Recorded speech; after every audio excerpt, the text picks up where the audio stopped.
गुरुवार व्रत कथा। एक राजा था जिसके घर में अन्न व धन की कोई कमी नहीं थी, परंतु उसकी स्त्री बहुत ही कृपण थी। वह किसी भी भिक्षार्थी को कुछ भी नहीं दिया करती थी। सारे दिन घर के कामकाज में ही लगी रहती थी। एक समय साधु महाराज बृहस्पतिवार के दिन उसके द्वार पर आए और भिक्षा की याचना की।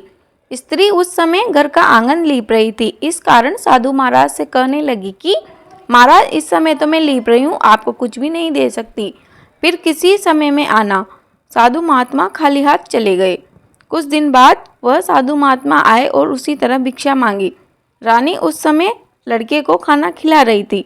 कहने लगी, हे महाराज, क्या करूं, मुझे समय नहीं है, इसीलिए आपको कुछ भी नहीं दे सकती। तीसरी बार महात्मा आए तो उसी तरह उनको टालना चाहा, परंतु महात्मा कहने लगे कि यदि तुमको बिल्कुल समय मिल जाए तो मुझको भिक्षा दोगी ना। रानी कहने लगी, हाँ महाराज, यदि ऐसा हो जाए तो आपकी बहुत ही कृपा होगी। साधु महात्मा कहने लगे, अच्छा, मैं तुमको एक उपाय बतलाता हूँ। साधु महात्मा बोले, अच्छा, मैं तुमको एक उपाय बतलाता हूँ। बृहस्पतिवार को दिन चढ़ने पर उठो और सारे घर में झाड़ू आदि लगाकर कूड़ा एक तरफ इकट्ठा करके रख दो। घर में चौका मत लगाओ। फिर स्नान आदि करके घर वालों को कह दो कि वह सभी हजामत आदि अवश्य बनवाए। रसोई बनाकर चूल्हे के पीछे रखा करो, सामने कभी ना रखो। सायंकाल को बहुत अंधेरा होने के पश्चात दीपक जलाया करो तथा बृहस्पतिवार को पीले वस्त्र कभी भी मत धारण करो, न ही पीले रंग की चीजों का भोजन किया करो। यदि ऐसा करोगी तो तुमको घर का कोई भी काम नहीं करना पड़ेगा। रानी ने ऐसा ही किया। बृहस्पतिवार को खूब दिन चढ़ने पर उठी, झाड़ू आदि लगाकर कूड़े को घर में एक तरफ इकट्ठा करके रख दिया। पुरुषों ने भी हजामत आदि बनवाई। भोजन बनाने के पश्चात चूल्हे के पीछे रख दिया। उसके पश्चात वह सब बृहस्पतिवारों को ऐसा ही करती रही। अब कुछ ही समय में उसके घर में खाने तक को भी दाना नहीं रहा और भोजन के लिए दोनों समय तरसने लगे। राजा रानी से कहने लगा कि रानी, तुम यहाँ पर रहो, मैं दूसरे देश को जाता हूँ। यहाँ पर मुझे सभी जानते हैं, इसीलिए मैं कोई कार्य भी नहीं कर सकता। देश चोरी परदेश भीख बराबर है। ऐसा कहकर राजा परदेश चला गया। वहाँ जंगल में जाता और लकड़ी काट कर लाता तथा उन लकड़ियों को शहर में बेचता। इस प्रकार जीवन व्यतीत करने लगा। इधर राजा के घर से जाने के बाद रानी व दासी दोनों दुखी रहने लगी। किसी दिन भोजन मिलता और किसी दिन पानी पीकर रह जाती। एक बार रानी और दासी ने 7 रोज तक भोजन नहीं किया, अर्थात उन्हें भोजन नहीं मिला। तब रानी ने अपनी दासी से कहा, हे दासी, यहाँ पास के नगर में मेरी बड़ी बहन रहती है। वह बहुत धनवान है, इस कारण तू उसके पास जा और वहाँ से 5 सेर बेजड़ ले आ। इससे कुछ समय के लिए हमारा गुजारा हो जाएगा। इस प्रकार रानी की आज्ञा मानकर दासी उसकी बहन के पास चली गई। रानी की बहन उस समय पूजा कर रही थी, क्योंकि उस रोज बृहस्पतिवार था। जब दासी ने रानी की बहन को देखा तो वह बोली, हे रानी, मुझे आपकी बहन ने भेजा है, मेरे लिए 5 सेर बेजड़ दे दो। इस प्रकार दासी ने कई बार कहा, परंतु रानी ने कुछ उत्तर नहीं दिया, क्योंकि वह उस समय बृहस्पतिवार के व्रत की कथा सुन रही थी। इस प्रकार जब दासी को किसी प्रकार का उत्तर न मिला तो वह बहुत दुखी हुई और क्रोध भी आया और लौटकर वह अपने गांव में रानी के पास चली आई और बोली, हे रानी, तुम्हारी बहन तो बहुत ही बड़ी आदमी है। वह छोटे मनुष्यों से बात नहीं करती। जब मैंने उससे कहा तो उसने किसी प्रकार का उत्तर नहीं दिया। उसका कोई दोष नहीं है। जब बुरे दिन आते हैं तब कोई भी सहारा नहीं देता। अच्छे बुरे का पता आपत्ति काल में ही लगता है। जैसी ईश्वर की इच्छा होगी वही होगा। यह सब हमारे भाग्य का दोष है। उधर उस रानी ने देखा कि मेरी बहन की दासी आई थी, परंतु मैं उससे नहीं बोली, इससे वह बहुत दुखी हुई होगी।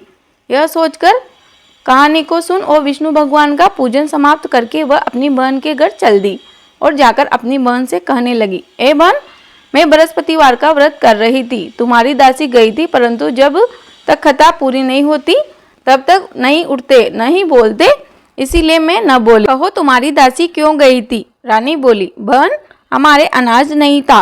वैसे तुमसे कोई बात छिपी नहीं है, इस कारण मैंने दासी को तुम्हारे पास 5 सेर बेजड़ लेने भेजा था। रानी बोली, बहन देखो, बृहस्पति भगवान सबकी मनोकामनाएं पूर्ण करते हैं। शायद तुम्हारे घर में अनाज रखा हो। इस प्रकार के वचन रानी ने सुने तो वह घर के अंदर गई और वहां उसे एक बड़ा घड़ा बेजड़ का मिल गया। तब वह रानी और दासी प्रसन्न हुई और दासी कहने लगी, हे रानी देखो, वैसे तो हमको भोजन भी नहीं मिलता था, हम आज ही व्रत रखते हैं। अगर इनसे व्रत की विधि पूछ ली जाए तो हम भी किया करेंगे। तब उस रानी ने अपनी बहन से पूछा कि ए बहन, बृहस्पतिवार के दिन व्रत की कहानी कैसे कहे तथा व्रत कैसे करना चाहिए। रानी की बहन ने कहा, हे बहन, गुरुवार के व्रत में चने की दाल मुनक्का से भगवान विष्णु का केले की जड़ में पूजन करे तथा दीपक जलावे, पीला भोजन करे तथा कहानी सुने। इस प्रकार करने से गुरु भगवान प्रसन्न होते हैं, अन्न, वस्त्र, पुत्र, धन आदि देते हैं तथा सभी प्रकार की मनोकामनाएं पूर्ण करते हैं। इस प्रकार से रानी व दासी दोनों ने निश्चय किया कि बृहस्पति भगवान का पूजन अवश्य करेंगे। 7 रोज बाद जब बृहस्पतिवार आया तो उन्होंने व्रत रखा। गुड़साल में जाकर चना, गुड़ आदि बीन लाई तथा केले की जड़ में भगवान विष्णु का पूजन किया। अब पीला भोजन कहाँ से लाए? बेचारी बड़ी दुखी हुई, परंतु उन्होंने व्रत किया था, इस कारण गुरु भगवान प्रसन्न हुए और 2 थालों में सुंदर पीला भोजन लेकर आए। दासी को देकर बोले, हे दासी, यह तुम्हारे और रानी के लिए भोजन है, तुम दोनों कर लो। दासी भोजन पाकर बड़ी प्रसन्न हुई और रानी से बोली, भोजन कर लो रानी जी। रानी को इस विषय में कुछ भी पता नहीं था, इसीलिए वह बोली, अरे दासी, तू ही भोजन कर, क्यों हमारी व्यर्थ में हंसी उड़ाती है। दासी बोली, एक महात्मा भोजन दे गए हैं। रानी कहने लगी, वह भोजन तेरे लिए ही दिया होगा, तू ही भोजन कर ले। दासी कहने लगी, वह महात्मा हम दोनों को 2 थालों में भोजन देकर गए हैं, इसीलिए हम और तुम दोनों ही साथ साथ भोजन करेंगी।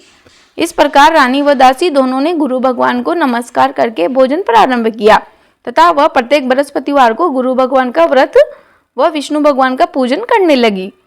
बृहस्पति भगवान की कृपा से फिर से रानी व दासी के पास काफी धन हो गया। रानी फिर उसी प्रकार आलस्य करने लगी। तब दासी बोली, देखो रानी, तुम पहले इसी प्रकार आलस्य किया करती थी, तुम्हें धन रखने में कष्ट होता था, इस कारण सभी धन नष्ट हो गया। अब गुरु भगवान की कृपा से धन प्राप्त हुआ है तो तुम फिर आलस्य करती हो।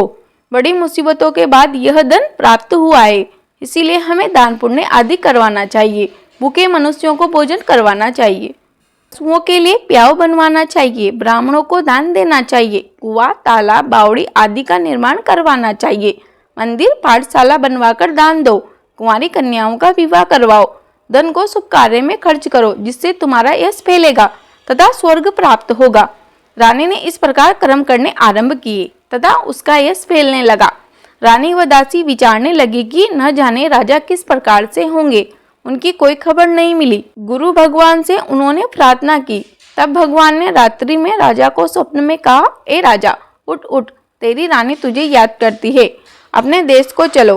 राजा प्रातःकाल उठा और विचार करने लगा, स्त्री जाति खाने व पहनने की संगनी होती है, पर भगवान की आज्ञा मानकर वह अपने नगर के लिए चलने को तैयार हुआ। इससे पूर्व जब राजा परदेश चला गया तो प्रतिदिन जंगल में से लकड़ी बीन कर लाया करता था और उन्हें शहर में बेचकर अपने दुखी जीवन को कठिनाइयों से व्यतीत किया करता था। एक दिन राजा दुखी होकर पुरानी बातों को याद करके रोने लगा। तब उस जंगल में से बृहस्पति भगवान एक साधु का रूप धारण करके आ गए और राजा के पास आकर बोले, हे लकड़हारे, तुम इस जंगल में किस चिंता में बैठे हो? तुमको क्या कष्ट है, मुझे बतलाओ। यह सुनकर राजा के नेत्रों में आंसू आ गए और वह बोला, हे प्रभु, आप सब कुछ जानने वाले हो। इतना कर साधु को अपनी संपूर्ण कहानी बतला दी। महात्मा दयालु होते हैं। उससे बोले, हे राजा, तुम्हारी स्त्री ने बृहस्पति देव का अपमान किया था, जिसके कारण तुम्हारी यह दशा हुई है। अब तुम किसी प्रकार की चिंता मत करो, भगवान तुम्हें पहले से भी अधिक धनवान बना देंगे। देखो, तुम्हारी स्त्री ने बृहस्पतिवार का व्रत आरंभ कर दिया है और तुम मेरा कहना मानकर बृहस्पतिवार का व्रत करो। बृहस्पतिवार के दिन चने की दाल, गुड़ को जल के लोटे में डालकर केले का पूजन करो, फिर कथा कहो और सुनो। भगवान तेरी सब मनोकामनाओं को पूर्ण करेंगे। साधु को प्रसन्न देख राजा बोला, हे प्रभु, मुझे लकड़ी बेचकर इतना पैसा नहीं मिलता जिससे भोजन करने के बाद में कुछ बचा सकूं। मैंने रात्रि में अपनी रानी को व्याकुल देखा है। मेरे पास कुछ भी नहीं है जिससे कम से कम मैं उसकी खबर तो मंगा सकूं। पर मैं कौन सी कहानी कहूँ, यह मुझको मालूम नहीं। साधु ने कहा, हे राजा, तुम किसी प्रकार की चिंता मत करो। बृहस्पतिवार के दिन रोजाना की तरह लकड़ियां लेकर शहर में जाओ।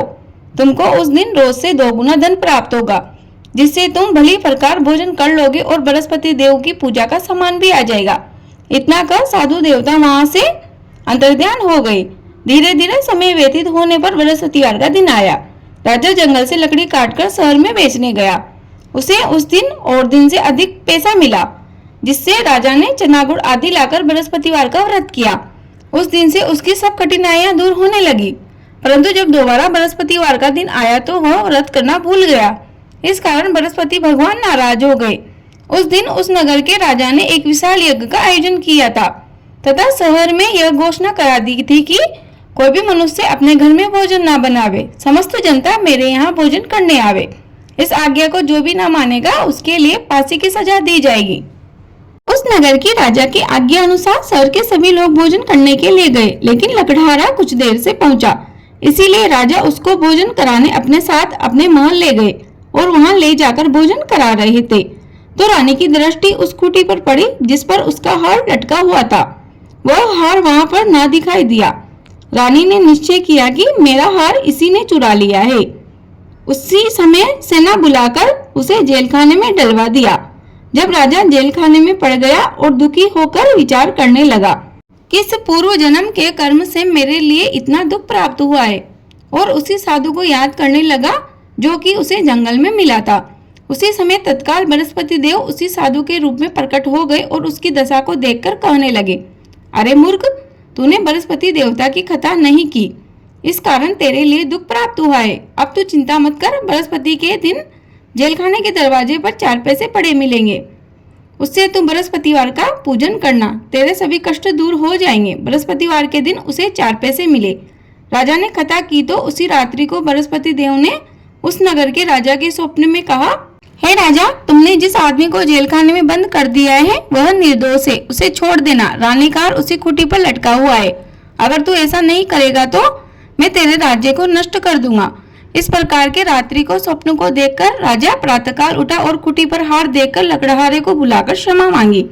राजा को सुंदर वस्त्र आभूषण देकर विदा किया। राजा जब नगर के निकट पहुंचा तो उसे बड़ा ही आश्चर्य हुआ। नगर में पहले से भी अधिक बाग, तालाब और कुएं हैं। बहुत सी धर्मशाला, मंदिर आदि बन गए हैं। राजा ने पूछा, यह किसका बाग और धर्मशाला है? तो नगर के लोग कहने लगे, यह सब रानी व दासी के हैं। तो राजा को और भी ज्यादा आश्चर्य हुआ और गुस्सा भी आया। जब रानी ने यह खबर सुनी कि राजा आ रहे हैं तो उसने दासी से कहा, हे दासी, देख राजा हमको कितनी बुरी हालत में छोड़ गए थे, कहीं हमारी ऐसी हालत देखकर वह लौट न जाए, इसीलिए तू जा दरवाजे पर खड़ी हो जा। आज्ञा अनुसार दासी दरवाजे पर खड़ी हो गई और राजा आए तब उन्हें अपने साथ अंदर ले आई। राजा ने अत्यधिक क्रोध करके अपनी तलवार निकाली और पूछने लगे कि यह धन तुम्हें कैसे प्राप्त हुआ है? तो उन दोनों ने कहा, हमें यह बृहस्पति देव की कृपा से प्राप्त हुआ है। राजा ने निश्चय किया कि 7 रोज बाद तो सभी बृहस्पति देव का पूजन करते हैं, परंतु मैं रोजाना दिन में 3 बार कहानी कहा करूंगा तथा रोज व्रत किया करूंगा। अब हर समय राजा के दुपट्टे में चने की दाल बंधी रहती और दिन में 3 बार कहानी कहता। एक दिन राजा ने विचार किया कि चलो अपनी बहन के पास हो आवे। इस प्रकार निश्चय कर राजा घोड़े पर सवार होकर अपनी बहन के यहाँ चलने लगा। कुछ आदमी एक मुर्दे को ले जा रहे हैं। रोक कर राजा उनसे कहने लगा, अरे भैया, मेरी बृहस्पतिवार की कहानी सुन लो। वे बोले, लो, हमारा तो आदमी मर गया, इसको अपनी कहानी की पढ़िए। परंतु कुछ आदमी बोले, अच्छा कहो, हम तुम्हारी कहानी सुनेंगे। राजा ने दाल निकाली और जब कहानी आधी हुई तो मुर्दा हिलने लगा और कहानी जब समाप्त हो गई तो वह राम राम करके खड़ा हो गया। आगे मार्ग में उसे एक किसान खेत में हल चलाता मिला। राजा ने उसे देखा और कहा, भैया, मेरी बृहस्पतिवार की कहानी सुन लो। किसान बोला, जब तक मैं तेरी कहानी सुनूंगा तब तक 4 हरैया और जोत लूंगा, जा अपनी कहानी किसी और को सुनाना। इस प्रकार राजा आगे चलने लगा। राजा के हटते ही बेल पछाड़ खाकर गिर गए तथा पेट में बड़ी जोर से दर्द होने लगा। उस समय उसकी माँ रोटी लेकर आई। उसने देखा, अपने पुत्र से सब हाल पूछा और बेटे ने सब हाल कह दिया। बेटे से सब हाल सुनकर बुढ़िया दौड़ी दौड़ी उस घुड़सवार के पास गई और बोली, मैं तेरी कहानी सुनूंगी, तू कह तथा मेरे खेत पर चलकर ही कह। राजा ने बुढ़िया के खेत पर जाकर कहानी कही, जिससे वह बैल उठ खड़े हुए और किसान के पेट का दर्द भी बंद हो गया। राजा अपनी बहन के घर कुशलता पूर्वक पहुंच गया। बहन ने भाई की खूब मेहमानी की और दूसरे दिन प्रातःकाल राजा जगा तो उसने देखा कि सब लोग भोजन कर रहे हैं। राजा ने अपनी बहन से कहा, कोई ऐसा मनुष्य हो जिसने भोजन ना किया हो तो वह मेरी बृहस्पतिवार की कहानी सुन ले। बहन बोली, हे भैया, यह देश ऐसा ही है। यहाँ पहले लोग भोजन करते हैं और अन्य काम बाद में करते हैं। कोई पड़ोस में हो तो देख आओ। वह ऐसा कहकर देखने चली गई, परंतु उसे ऐसा कोई व्यक्ति नहीं मिला जिसने भोजन ना किया हो। अतः वह एक कुमार के यहाँ गई जिसका लड़का बीमार था। उसे मालूम हुआ कि उसके यहाँ 3 दिन से किसी ने भोजन नहीं किया है। रानी ने अपने भाई की कहानी सुनने के लिए कुमार से कहा। वह तैयार हो गया। राजा ने वहां जाकर कहानी कही, जिसको सुनकर उसका लड़का ठीक हो गया। अब राजा की प्रशंसा होने लगी। एक दिन राजा ने अपनी बहन से कहा कि हे बहन, हम अपने घर को जाएंगे, तुम भी तैयार हो जाओ। यह बात राजा की बहन ने अपनी सास से कही। सास बोली, हाँ तू चली जा, परंतु अपने लड़के को मत ले जाना, क्योंकि तेरे भाई की कोई संतान नहीं है। बहन ने अपने भैया से कहा, हे भैया, मैं तो चलूंगी, परंतु कोई बालक नहीं जाएगा। राजा बोला, जब कोई बालक ही नहीं जाएगा तो तुम भी वहां क्या करोगी। बड़े दुखी मन से राजा अपने नगर को लौट आया और अपनी रानी से कहने लगा, हम निर्वंशी राजा हैं, हमारा मुंह देखने लायक नहीं है और कुछ भोजन आदि नहीं किया। तब रानी बोली, हे राजन, बृहस्पति देव ने हमें सब कुछ दिया है, हमें संतान भी अवश्य देंगे। उसी रात्रि को बृहस्पति देव ने राजा से स्वप्न में कहा, हे राजा, उठ, सभी सोच को त्याग दे, तेरी रानी गर्भ से है। राजा को यह समाचार सुन बड़ी खुशी हुई। 9वें महीने में उसके 2 पुत्र पैदा हुए। तब राजा बोला, हे रानी, स्त्री जाति बिना भोजन के रह सकती है, लेकिन बिना कहे नहीं रह सकती। जब मेरी बहन यहाँ आवे तो तुम उससे कुछ न कहना। रानी ने सुनकर हाँ कर दी। जब राजा की बहन ने यह शुभ समाचार सुना तो वह बड़ी खुश हुई और बधाई लेकर अपने भाई की यहाँ आई। तभी रानी कहने लगी, घोड़े चढ़कर तो नहीं आई, गधे चढ़ी आई। राजा की बहन बोली, भाभी, मैं इस प्रकार न कहती तो तुम्हें संतान कैसे प्राप्त होती। बृहस्पति देव ऐसे ही हैं, जैसी जिसके मन में कामनाएं होती है सभी को पूर्ण करते हैं। जो भावना से प्रेम पूर्वक बृहस्पतिवार का व्रत करता है तथा कथा पढ़ता है अथवा सुनता है तथा दूसरों को सुनाता है, बृहस्पति देव उसकी सभी मनोकामना पूर्ण करते हैं। यह कथा यही समाप्त होती है। कथा अधूरी रही हो तो पूरी कर जो, पूरी हो गई हो तो मान कर जो। प्रेम से बोलिए, बृहस्पति भगवान की जय, विष्णु भगवान की जय। कथा सुनने के पश्चात आप भगवान बृहस्पति देव की आरती करें तथा उन्हें भोग लगाएं तथा सब में प्रसाद वितरित करें। मुझे उम्मीद है आपको यह वीडियो अवश्य उपयोगी लगी होगी। प्लीज वीडियो को लाइक करें, शेयर करें, कमेंट बॉक्स में जय श्री राम अवश्य लिखें। जय श्री राधे कृष्ण। आपका दिन शुभ हो। धन्यवाद।